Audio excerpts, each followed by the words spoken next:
Today we have come here for complaining the cyber crime, that one Facebook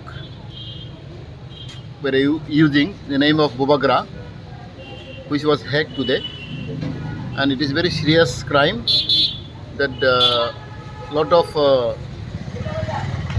picture was added in the Facebook.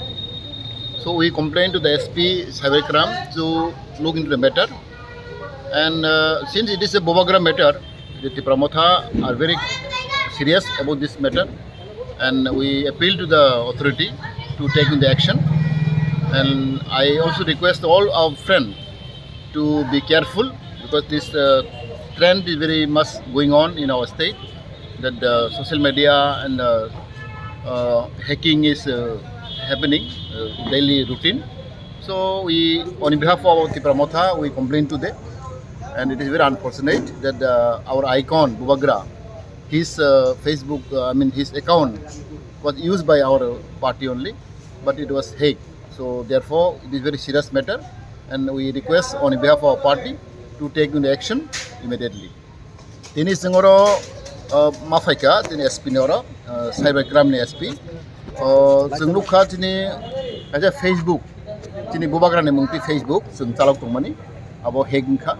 Te gabang photo citra rok, aro daljaka senglukha. Abang abo Malaikha lachama sengsa, te bele wana ma sengsa. Tini Tipra Motha nenggui, seng tinoro SP Malaikha, chin dolot tong chini former MLA chin Dalsin Deborma, chin media friend, chin Boribodol, jotul sengoro fayi, kaje complain letter rekha, te borba seng detail kok salaika, borok sawat seng chesta khainai, abono seng trace out khainai bagi borok chesta khainai, aboni bagi seng koinai je jate chini kroch icon, chini Bubagra no borok bobung durnam khainai bagi, hamya khainai bagi, chesta talok tongo, abo Malaikha seng serious mangnai, te seng abono manai seng thamsak lagi, yo mahai je chini Tipra Motha no durnam khaina bagai, chini Bubagra no durnam khaina bagai, onek boro conspiracy chalok tongo, amna seng careful mangnai hambai.